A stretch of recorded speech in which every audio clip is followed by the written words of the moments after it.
beaucoup, Monsieur le ministre. La parole est à Monsieur le Président Chassaigne pour le groupe GDR.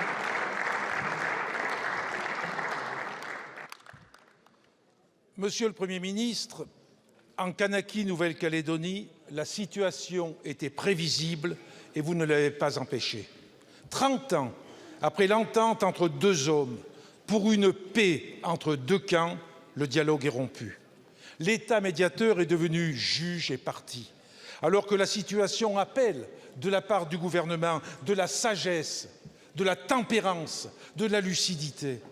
Or, poursuivre l'examen du projet de loi constitutionnel de dégel du corps électoral, c'est choisir l'embrasement.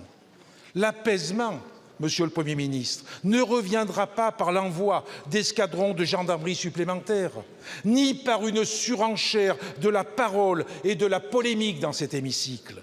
L'apaisement ne peut passer que par le retrait du projet de loi constitutionnel et par un groupe de contact qui irait sur place pour organiser le retour au dialogue. C'est la seule voie, Monsieur le Premier ministre, pour obtenir un accord global dans l'esprit des accords de Matignon et de Nouméa.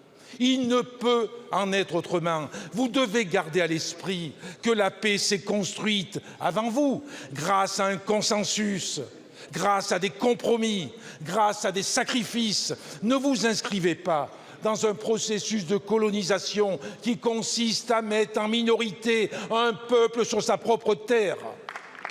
Monsieur le Premier ministre, je vous en conjure, soyez à la hauteur de ce moment historique. Le président de la République lui-même a ouvert une possibilité de négociation en repoussant la convocation du Congrès à Versailles.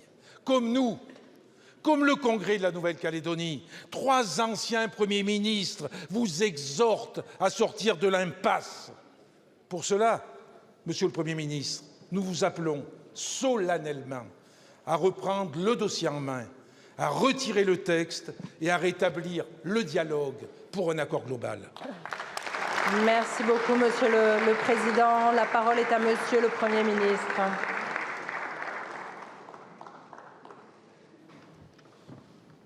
Merci Madame la Présidente, Mesdames et Messieurs les députés, Monsieur le Président André Chassaigne. Avant toute chose, Monsieur le Président, je veux rendre hommage aux policiers et aux gendarmes qui ont fait face ces dernières heures à des violences d'une intensité rare en Nouvelle-Calédonie. Rendre hommage à leur professionnalisme et leur sang-froid face à des incendies, à des pillages, à des tirs qui les visaient. 54 d'entre eux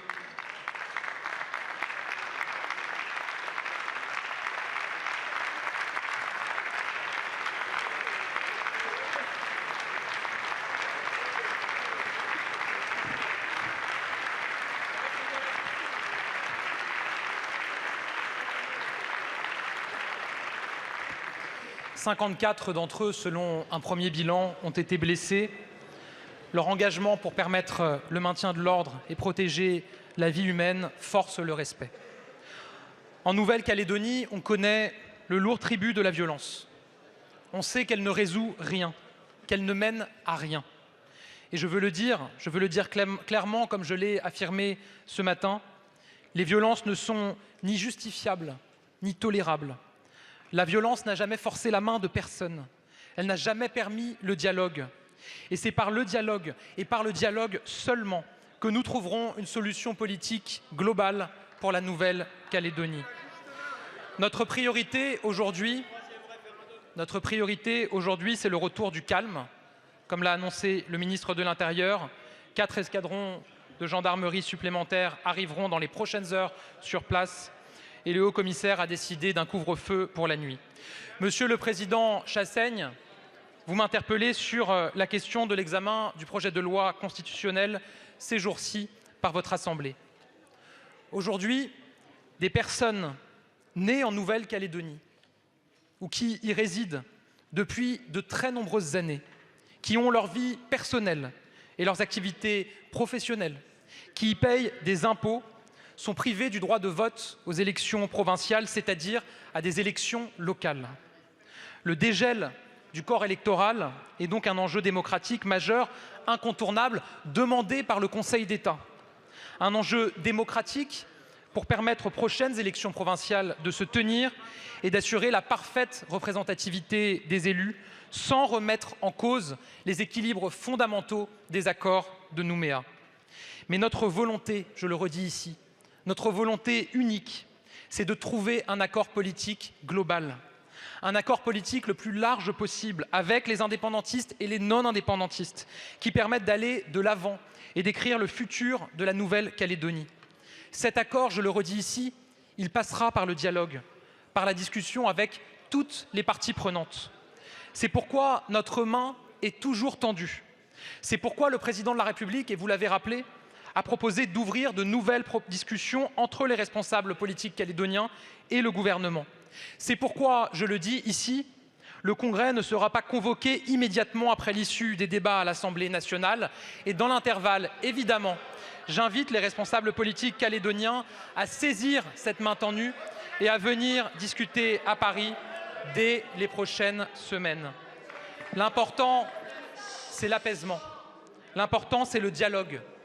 L'important, c'est la construction d'une solution commune, politique et globale. L'important, c'est de trouver les moyens de faire respecter le choix souverain de la Nouvelle-Calédonie de rester dans la République et de trouver le bon équilibre pour l'avenir du Caillou et de la jeunesse calédonienne, tout en respectant le droit à l'autodétermination. Je vous remercie. Merci beaucoup, Monsieur le Premier ministre.